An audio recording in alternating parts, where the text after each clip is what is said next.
నమస్తే SR7 టీవీకి స్వాగతం. నా పేరు శబానా.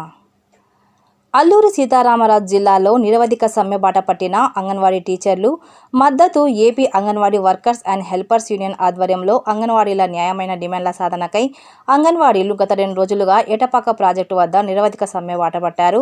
గౌరవ వేతనం మాకొద్దు, కనీస వేతనం ముద్దు అంటూ నినాదాలు చేశారు. అంగన్వాడీల కనీస వేతనం 26,000 చేయాలని వారు డిమాండ్ చేశారు. ప్రభుత్వం తక్షణమే దిగివచ్చి మా డిమాండ్లను నెరవేర్చాలని, లేని పక్షంలో ఎంతటి పోరాటానికైనా తాము సిద్ధంగా ఉన్నామని తెలియజేశారు. Chintur division reporter Malod Bharat.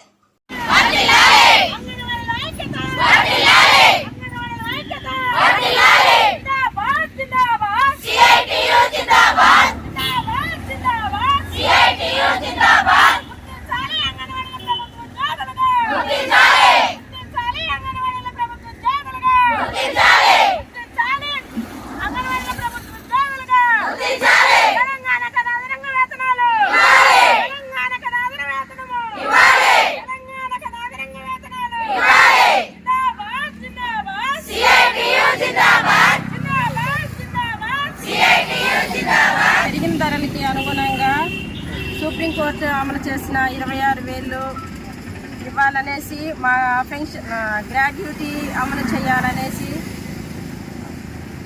Next అన్ని ధరలకు అనుగుణంగా 11,000తో అంగన్వాడీలు కుటుంబాన్ని మోయడం అంటే చాలా కష్టమైన పని. అది గవర్నమెంట్కి కూడా తెలుసు. కనీసం వాళ్ళ ఇంట్లో వాళ్ళకి పని చేసే వాళ్ళకి ఆ డ్రైవర్కి ఇచ్చే దాంట్లో సగం కూడా అంగన్వాడీకి ఇవ్వట్లేదు. అంటే మమ్మల్ని పొద్దున్న 9 గంటల నుండి 4 గంటల వరకు మాతో వెట్టి చాకరీ చేపించేసి, అంటే మాకు వచ్చే బెనిఫిట్స్ ఇవే అడుగుతున్నాం, కానీ వాటికి ఎటువంటి రెస్పాన్స్ అనేది లేదు గవర్నమెంట్ తరఫున నుంచి. మినిల్ని మెయిన్ చేయాలని, వాళ్ళకి కూడా మెయిన్ వర్కర్తో పాటు సమానమైన వేతనం ఇవ్వాలని, వాళ్ళు ఒకరే అన్ని మెయిన్లో ఇద్దరు చేస్తే మినీలు వచ్చి మేము ఎంత ఇద్దరం చేసే వర్క్ వాళ్ళు ఒకరు చేయాల్సి వస్తుంది. వాళ్ళకి చాలా బర్డెన్ పడుతుంది. కాబట్టి వాళ్ళకి మినీలకి మెయిన్ వాళ్ళతో సమానంగా వేతనం ఇవ్వాలకి సుప్రీంకోర్టు ఇచ్చిన 26,000 అనేది ఖచ్చితంగా అమలు చేయాలి.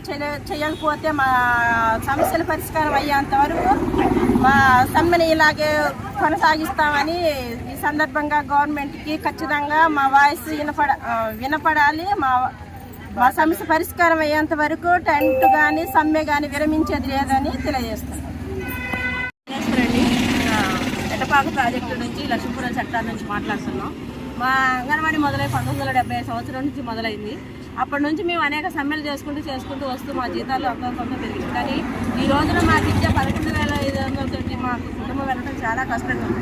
పెరిగిన ధరలకు అనుకూలంగా మేము వేతనం అడుగుతున్నాం, కానీ మేమేం గొంతమ్మ కోరికలు కోరటం లేదు ప్రభుత్వాన్ని. మేము చేస్తున్నాం. స్కూల్ టీచర్ ఉదయం 9 గంటల పోయి 3:30కి స్కూల్ బంద్ చేస్తే మేము 9 గంటల నుంచి 4 గంటల వరకు పని చేస్తూ 4 తర్వాత కూడా హౌస్ విజిట్ చేసి ఏ తల్లికి ఇబ్బంది వచ్చినా మేము ఇళ్లలోకి పోయి వాళ్ళని క్షేమక్షేమాలు చూసుకొని అవసరమైతే హాస్పిటల్కి కూడా హెల్త్ వర్కర్తో సహాయంతో మేము కూడా తరలిస్తున్నాం. మేము ఎన్నో పనులు చేస్తున్నాం. ఉదయం నుంచి పిల్లలకి, చిన్నపిల్లలతోటి అన్యోన్యంగా మెలిగి వాళ్ళ తల్లిదండ్రుల కంటే ఎక్కి చాకరీ చేస్తున్నాం. అలాంటప్పుడు గవర్నమెంట్ ఎంతమందికో పెంచుతుంది, మాకు ఈరోజు జీతం పెంచమని మేము ఎన్నో సంవత్సరాల నుంచి 4 సంవత్సరాల నుంచి అడుగుతున్నాం. జగన్ గారి ప్రభుత్వం వచ్చిన దగ్గర నుంచి ఇంతవరకు కూడా మాకు జీతం పెంచలేదు. జీతం పెంచారని 1,000 రూపాయలు పెంచారు, TADL కట్ చేశారు. మాకు TADL కూడా ఎట్లా మీటింగ్కి పోతే ఇంతకుముందు TADL ఇచ్చేవాళ్ళు, ఇప్పుడు ఆ TADL కూడా లేవు. ఇప్పుడు తెలంగాణ 13,600 జీతం ఇస్తుంటే మాకు 11,500 వస్తుంది. ఆ రోజు ముఖ్యమంత్రి గారు ఏమన్నారు, మేము తెలంగాణ కంటే 1,000 రూపాయలు అదనంగా ఇస్తామన్నారు. ఇప్పుడు మేము కూడా కోరేది అదే, మాకు తెలంగాణ కంటే 1,000 రూపాయలు ఇది ఇస్తున్న ముఖ్యమంత్రి గారు తెలంగాణ కంటే మేము తక్కువ జీతం తీసుకుంటున్నాం కాబట్టి మాకు అదే జీతం ఇవ్వమని మేము కోరుతున్నాం. ఆ జీతాలు పెంచేదాకా ఎన్ని నెలలైనా కూడా, ఎన్ని రోజులైనా మా సమస్యలు పరిష్కరించే వరకు మేము సమ్మె విరమించమని ఈ విధంగా కోరుతున్నాం. GMSలను పెట్టి ఈరోజు మా సెంటర్ తెరిపిస్తున్నారు అండి. గ్యాస్ కొనేది మేము, కూరగాయలు తెచ్చేది మేము, ఒక బిల్లు వేసేది లేదు, సకాలంలో బిల్లులు వచ్చేది లేదు. అష్ట కష్టాలు పడి మేము సెంటర్లో నడుపుతున్నాం. ఈ రోజు GMSలతో నడిపిస్తూ ఉంటారు. ఏ GMSకి వచ్చి పిల్లల్ని అంత మాలాగా చూస్తాం. మేము GMSలతో కూడా తలుపులు తెరవనియ్యం. మా ఉద్యమం ఇంకా ఉధృతం చేస్తాం, కానీ మా సమస్యలు అయ్యేదాకా మేము ఈ సమ్మె కొనసాగిస్తాం, కానీ సమ్మెను విరమించమని మీకు ఈ ముఖంగా తెలియజేస్తున్నాం.